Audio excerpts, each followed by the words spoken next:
Kung nakukulangan kayo sa top speed, subukan nyo 1436 sprocket combination. Pero pag 120 na, talagang nakayuko ka na talaga, yung nakasuperman ka. Ito mga ka-rider, dito natin gagawin yung top speed. Ito, umpisa tayo sa first gear. Naka-80 na tayo mga ka-rider. Yan, mag-100 na. Ito na mga ka-rider, yung 1436 na sprocket combination. Mag top speed tayo ngayon.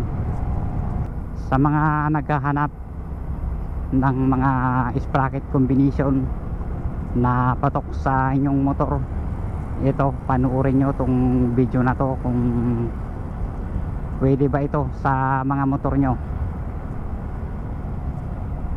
Kung nakukulangan kayo sa top speed, ito, subukan nyo 1436 sprocket combination. Punta lang tayo sa medyo maluwag na daan para mas safe yung gagawin natin na pag top speed. Gumagana yung speedometer natin, pero gagamit tayo ng GPS para makita natin kung maganda ba na gamitin yung GPS na speedometer. Ang size pala ng gulong natin sa harapan ay 7090 by 17. Sa likod naman 8080 by 17 mga ka-rider. Wala akong makita kasi na 90 by 80, kaya ito na lang yung ginamit ko, 80 by 80.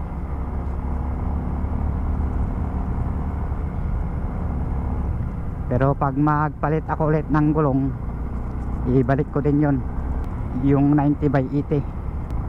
Ang size na sprocket natin sa harap ay 420 mga ka-rider, at sa likod naman ay 3060. Yun ang size ng sprocket na gagamitin natin ngayon para sa top speed natin.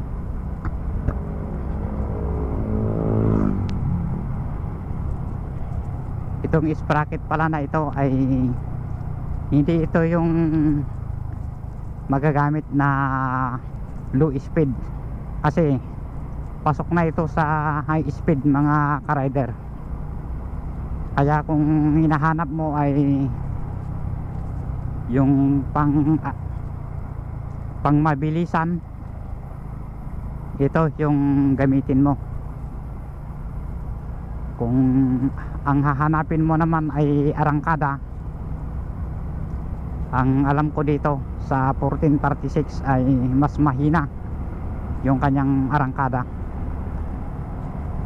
at mas mahina siguro ito sa pag-akyat. Kung sa akyatan ang lagi nating dinadaanan mga ka-rider, ang mairekomenda ko sa inyo na sprocket ay yung 1438 at saka yung 1338. Yun ang malakas talaga sa akyatan. Pero kung ang hinahanap mo ay kulang na kulang yung top speed mo sa gustong gusto mo na inaasam na top speed, ito yung susubukan mo, 1436 sprocket combination mga ka-rider, kasi malakas ito sa patag. Pero pagdating ito sa akyatan, mas mahina lang ng konti kaysa sa 1438. Ito yung request ng isang viewers natin na 1436. Ito na, gagawin na natin, i-top speed na natin ngayon. Kaya panoorin mo to mga ka-rider. Pero gusto ko pa rin ito ilong ride, itong 1436 na sprocket combination sa akyatan. Punta sana ako sa Skyline, Cervantes at saka yung sa Bisang. Doon ako mag-i-exit.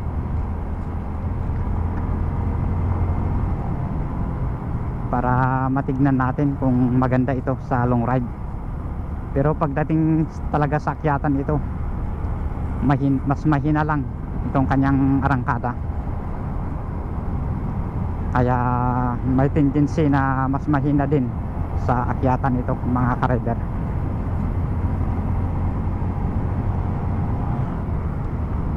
Kung sa vibration naman ang pinag-uusapan dito, saka na lang ako makaramdam ng vibration pag nasa third gear ako. Pero pagdating dito sa fourth gear, hindi naman masyado, kasi mag-isa lang kasi tayo mga ka-rider. Kung may kasama tayo, mas bababa pa yung kanyang vibration kasi mas mabigat.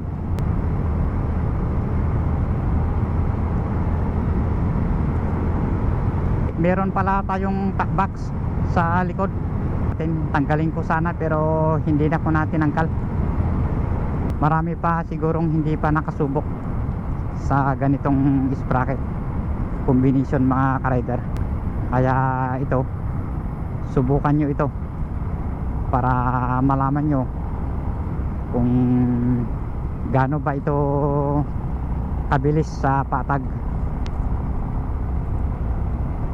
Mga kanya-kanyang opinion mga ka-rider dito sa 1436, kasi umaabot daw dito ng 120, may 130 pa nga na nagsabi 130 kph daw ang kaya nito.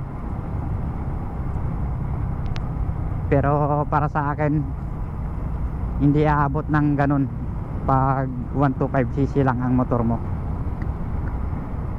Kung 115, mas maniwala pa ako sa 115, pero pagdating sa 130 na, hindi na. Or 120, mas pwede pa siguro. Pero pag 120 na, talagang nakayuko ka na talaga, yung naka-superman ka. Yun ang sinasabi ng iba, naka-superman na nagpapatakbo. Pero sa akin, hindi ako mag-superman. Basta normal lang na upo yung gagawin natin. Hindi tayo magsusuperman mga ka-rider. Nasa inyo na kung kayo ang gagawa ay magsusuperman kayo. Pero sa atin hindi, kasi nasa public road tayo, tsaka maraming kamera, baka sisikat tayo. Ito, malapit na tayo mga ka-rider sa ating patakbuhan.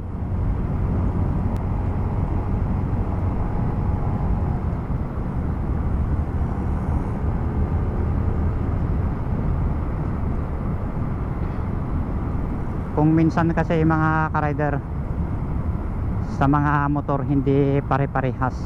Kahit 100 sana yung top speed ko dito, pero pagdating sa inyo mas mataas pa or kaya mas mababa, depende kasi sa kondisyon ng motor nyo.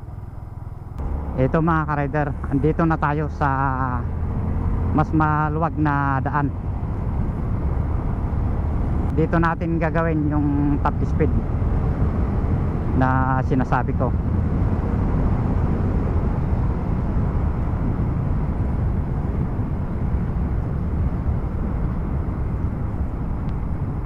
Ginusto ko na umaga yung gagawin natin na pag video, kasi hindi pa masyadong marami yung mga sasakyan mga ka-rider. Kaya ito mga ka-rider, subukan natin dito sa daan na to. Yan, ito, umpisa tayo sa first gear. Yan na mga ka-rider. Yan, subukan natin.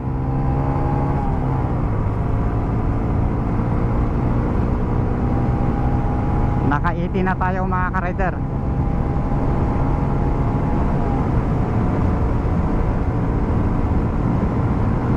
Yan.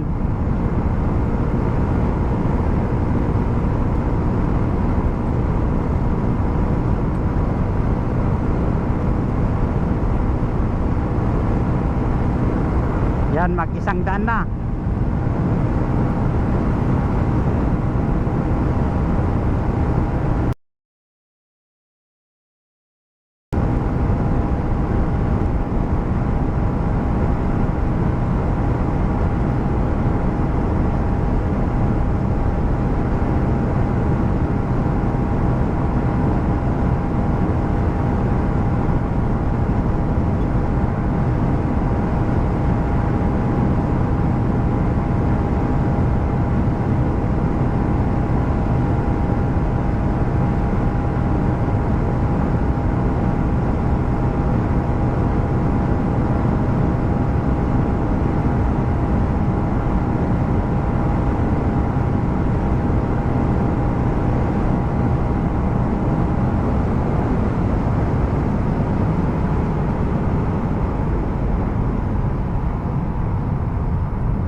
Yan mga ka-rider, para sa speedometer ng ating motor ay umabot siya sa 100,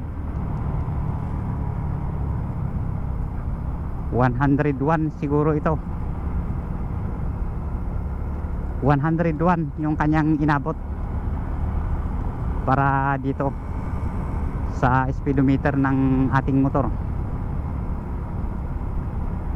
Pag sa GPS, andyan yung screen natin, dyan nyo makikita yung kanyang inabot. Pero ewan lang natin sa inyong motor kung mas mataas pa ang aabutin niya na top speed. Pero sa atin ay 101 lang yung kanyang inabot para dito sa speedometer ng ating motor. At sa GPS naman, andyan sa yung screen, makikita nyo dyan. Baka nagtataka kayo mga ka-rider kung ganun lang yung inabot ng ating motor. Ang kondisyon kasi ng ating motor mga ka-rider ay kanya-kanya yan na kondisyon. Parang tao din yan, na may malakas na tao ay at may mahina din. Ganun yung motor mga ka-rider. May kondisyon talaga na makina at merong hindi rin na kondisyon. Ang motor pala na to ay matagal na kasi na hindi na tune up ito. Kaya ito lang yung kinaya niya.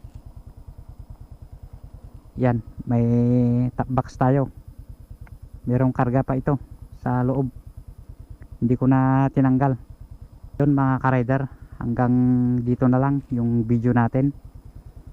Salamat sa mga nanood at pa-subscribe naman ang YouTube channel natin para updated kayo pag may bago tayong video.